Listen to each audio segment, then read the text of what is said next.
여러분 안녕하십니까? JTB 뉴스입니다.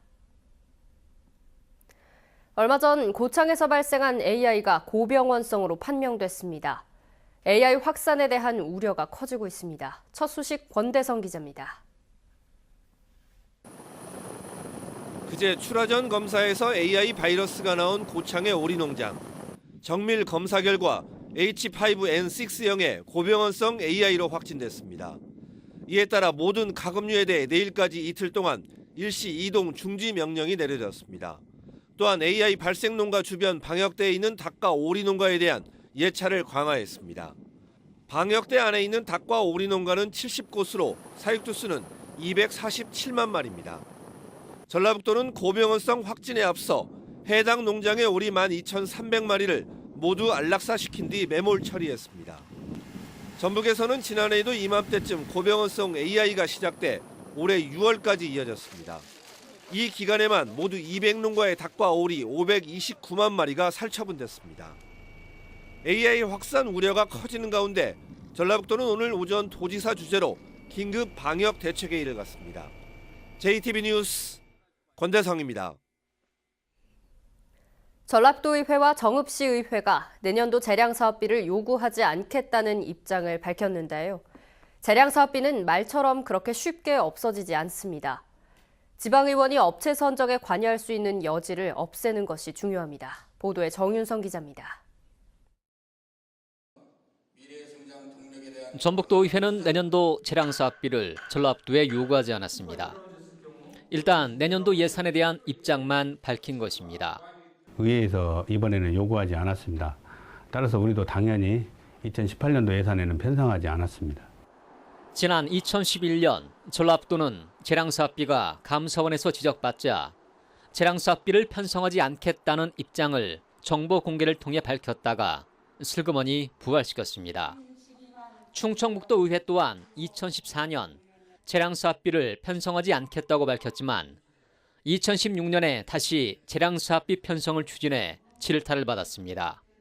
충북도의회 같은 경우에 2014년도에 과거 재량사업비가 폐지를 했었던 경험이 있습니다. 근데 그 이후에 추경 예산이나 이런 것들을 통해서 부활이 되는 경험이 저희 또 한 번 있었고요.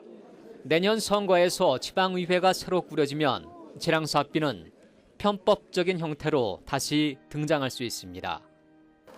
때문에 재량사업비의 성격을 띤 소규모 수건 사업에 지방의원이 개입할 수 없도록 소액 수의계약을 없애는 실질적인 보완 작업이 필요합니다. 의원들이 이게 작게 나누어가지고 수의계약을 할 수 있는 구조이거든요. 그러니까 의원들이 뒷돈을 챙길 수 있어서 문제점이 되는데 그런 문제를 해결하기 위해서는 묶어가지고 행정에서 수의계약을 통하지 않고 경로당에 비품을 구입해주는 민간 자본 보조의 경우에도 지방의원이 업체 선정에 관여할 수 없도록 공동구매를 통한 경쟁 입찰이 필요합니다. JTB 뉴스 정윤성입니다. 군산시가 시민들을 위해 해마다 60억 원을 투입해 시립예술단을 운영하고 있는데요. 그러나 일부 단원들이 근무 규정을 제대로 지키지 않아 도덕성 논란이 일고 있습니다. 김진영 기자입니다. 교향악단과 합창단 등 110여 명이 활동하는 군산 시립예술단입니다. 올 초에 일부 단원들이 개인 교습소를 운영하다 적발됐습니다. 심지어 행사나 공연에 참석해 발생한 수입을 챙기기도 했습니다. 상임인 단원들은 채용되면 8급 공무원 수준의 임금을 받기 때문에 공무원 겸직 금지 규정을 위반한 것입니다. 업무 끝나고 학원을 개설한다든가 이것이 문제가 되는 거죠. 단원들에 있어서 우리가 그 부분에 대해서는 한번 전에 조사를 해서 제정을 했었어요. 단원들의 연습 시간은 오전 10시부터 오후 4시까지입니다. 그러나 연습 시간을 지키지 않는다는 의혹도 제기됐습니다. 현장에 가서 보면은 그냥 타지에 있거나 아니면은 지하 주차장에서 겨울 같은 경우에는 공회전을 돌리고 있는 거죠. 군산시의 허술한 운영도 문제입니다. 지난 7월 신규 단원을 뽑는 과정에서 채용 절차를 근거 없이 변경해 특혜 의혹을 사고 있습니다. 담당 공무원들은 줄줄이 징계를 받았습니다. 서류심사를 진행을 하고 이제 실기를 진행을 해야 되는데 1차 서류심사하고 2차 실기를 같이 진행을 했어요. 또 1년에 한 번 단원들의 연주 실력을 평가하고 있지만 객관성 확보가 쉽지 않습니다. 평가자로 외부 인사 2명 외에 이해 당사자인 지휘자가 참여해 공정성 훼손 우려를 낳고 있습니다. 군산 시립예술단이 공연에 집중하지 않으면 시민들은 수준 낮은 공연을 볼 수밖에 없는 만큼 철저한 관리 감독과 제도 개선이 필요해 보입니다. JTB 뉴스 김진영입니다. 어린이들의 안전을 위해 지정한 스쿨존의 제한 속도는 시속 30km입니다. 하지만 전북의 스쿨존 가운데 30km 이하로 단속하는 곳은 2곳밖에 되지 않는데요. 때문에 경찰의 스쿨존 속도 제한이 유명무실하다는 지적이 나오고 있습니다. 주혜인 기자입니다.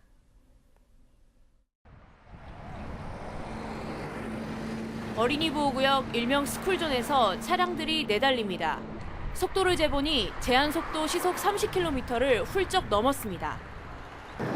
제가 5분 동안 이곳 스쿨존에서 지나다니는 차량들을 살펴봤는데요. 모두 10대 가운데 6대가 제한 속도인 30km를 넘어서 운행하고 있었습니다. 대형차들 지나다니면 30km로 가서는 여기가 울리질 않아요. 근데 집이 떨릴 정도로 차들이 빨리 다녀요.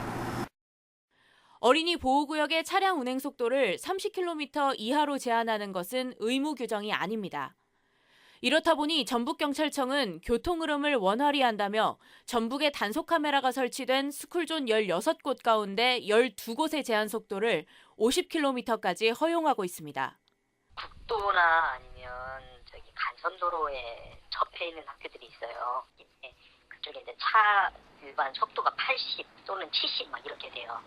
속도를 50km 이상 확 떨어뜨리면 사고 위험성이 더 높은 부분도 있거든요.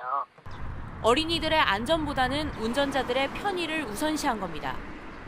전문가들은 스쿨존에서 속도를 30km 이하로 제한하지 않으면 어린이들의 방심을 불러 사고 위험을 키울 수 있다고 지적하고 있습니다. 보통 일반 도로의 편도 2차로 도로 같은 경우는 50km의 어린이 보호 속도로 규정되어 있는 경우 있는데 보통 2차로를 할지라도 안전을 위해서는 50km 이하로 낮춰주는 것도 어린이 사고 예방에 큰 도움이 되겠습니다. 전북의 스쿨존에서는 해마다 20건 안팎의 어린이 교통사고가 발생하고 있지만 경찰의 스쿨존 속도 제한은 오히려 거꾸로 가고 있습니다. JTB 뉴스 주혜인입니다. 장수군이 가야문화 복원을 서둘러 세계유산 등재에 도전하기로 했습니다. 남원시가 겨울철 빙판 사고가 우려되는 구간을 점검했습니다. 시군 소식 김철 기자입니다. 장수가야 문화재의 조사와 복원을 위한 기초 연구 용역 보고회가 열렸습니다. 장수군은 240기의 왕릉급 고총 고분과 70군데 제철 유적 그리고 21곳의 봉수 유적 등 보존해야 할 가야문화 유산이 많다며 이번 연구 용역을 토대로 장수가야 유적 정비를 서두르고 세계유산 등재에 힘쓰기로 했습니다. 찬란했던 장수가야의 조명과 세계유산에 등재될 수 있도록 노력하겠습니다. 남원시가 내년 3월 15일까지를 겨울철 자연재난 대책 기간으로 정하고 사전 점검에 나섰습니다. 남원시는 미끄럼 주의 구간에 안내 표지판을 설치하고 모래주머니 2만 개를 배치하는 한편 염화칼슘 400톤 등을 확보했습니다. 남원시에서는 겨울철 자연재난인 폭설과 한파 등에 효과적으로 대비하여 시민들의 피해가 최소화되도록 노력해 나가겠습니다. 올 연말 준공을 앞둔 익산 국가식품 클러스터에 국내 기업 빌리엔젤이 투자를 약속했습니다. 빵과 과자를 생산하는 제빵 기업 빌리엔젤은 내년부터 국가식품 클러스터에 제빵 공장을 설립한 뒤 중국과 일본에 빵을 수출하기로 했습니다.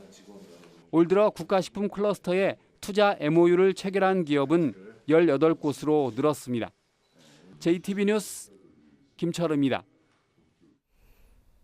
전국 공공시설의 내진율이 43.7%에 불과한 가운데 철도와 공공건축물, 어항과 학교의 내진율은 더 미흡한 것으로 나타났습니다. 국토교통부가 국회 정동영 의원실에 낸 자료에 따르면 철도시설 내진율은 41.8%, 공공건축물 36.2%, 어항시설 33.1%, 학교시설은 23.1%로 가장 낮았습니다. 정동영 의원은 지난해 경주 지진 발생 이후 진행된 2017년도 국가 예산안 심의 과정에서 기획재정부가 지진 예산의 77%인 194억 원을 삭감했다며 정부가 내년도 예산부터는 지진 예산을 적극 확충해야 한다고 주장했습니다. 이딴 대형 지진으로 국민들의 공포가 커지고 있지만 복지시설은 내진율에 대한 자료도 없고 대책도 전무하다는 지적이 나왔습니다. 국회 김광수 의원은 복지부에 노인과 장애인, 어린이 시설의 내진 설계율 자료를 요구했지만 관련 통계나 대책을 보유하고 있지 않다는 답변이 돌아왔다고 밝혔습니다. 김 의원은 장애인 직업재활시설의 경우 전북 19개 시설 가운데 한 곳만 내진 설계를 한 것으로 파악됐다며 복지부가 복지시설은 물론 공공시설에 대한 일제 점검과 대책 수립이 필요하다고 강조했습니다. 전북 지역 학교에서 한 해 300건 안팎의 미끄럼 사고가 발생해 학생들이 다치는 일이 되풀이되고 있습니다. 전라도의회 최인정 의원은 지난 3년간 도내 학교에서 해마다 300여 건의 계단 미끄럼 사고가 발생했으며 초중고등학교 모두 비슷한 상황이라고 밝혔습니다. 최 의원은 학교 사고는 학교안전공제회에서 치료비가 지원되지만 학교 안전시설에 문제는 없는지 전반적인 점검이 필요하다고 지적했습니다. 정부와 자치단체가 일자리 정책을 내놓고 있지만 일용직 근로자는 큰 폭으로 늘었습니다. 호남지방통계청 전주사무소 조사 결과 지난달 전북의 일용직 근로자는 5만 8천 명으로 1년 전보다 24%가 증가했습니다. 반면 상용 근로자는 36만 명으로 1년 전보다 6%가량 줄었습니다. 이에 따라 정부와 자치단체가 보다 양질의 일자리 정책을 내놔야 할 것으로 보입니다. 군산의 섬 지역 어민들에게 스킨스쿠버를 활용한 해산물 채취 행위가 허용돼 소득이 늘어날 것으로 예상되고 있습니다. 어민들은 그동안 산소 호흡 장비가 없는 이른바 나자머업으로 한 해 평균 240여 톤의 해삼과 전복 등을 채취해왔지만 스킨스쿠버를 활용한 어업이 허용됨으로써 채취량이 더욱 늘어날 것으로 기대하고 있습니다. 군산에서 전복과 해삼 등을 채취할 수 있도록 허가받은 곳은 64개 어촌계 1,900여 헥타르에 이릅니다. 전주 완산경찰서는 문이 열린 차량 안에서 상습적으로 금품을 훔친 혐의로 충남 홍선군에 사는 21살 박모 씨 형제를 구속했습니다. 이들은 지난 9월 말부터 최근까지 전주시 효자동 일대를 돌며 문이 열린 차량 안에서 9차례에 걸쳐 모두 1,600여만 원 상당의 금품을 훔친 혐의를 받고 있습니다. 경찰 조사 결과 이들은 동생인 박 씨가 진 빚 1,000만 원을 갚기 위해 범행을 저지른 것으로 드러났습니다. 오늘은 대체로 맑겠습니다. 낮 최고 기온은 전주 9도 등 7도에서 10도로 평년 기온보다 2, 3도가량 낮아 춥겠습니다. 바람도 강하게 불어 체감 온도는 더 떨어지겠습니다. 미세먼지 농도는 보통 수준이 예상됩니다. 내일도 대체로 맑고 춥겠습니다. 모레는 오후 한때 비 소식이 있겠고 목요일과 금요일에는 비나 눈이 오겠습니다.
JTB 뉴스를 마칩니다. 함께해 주신 여러분 고맙습니다.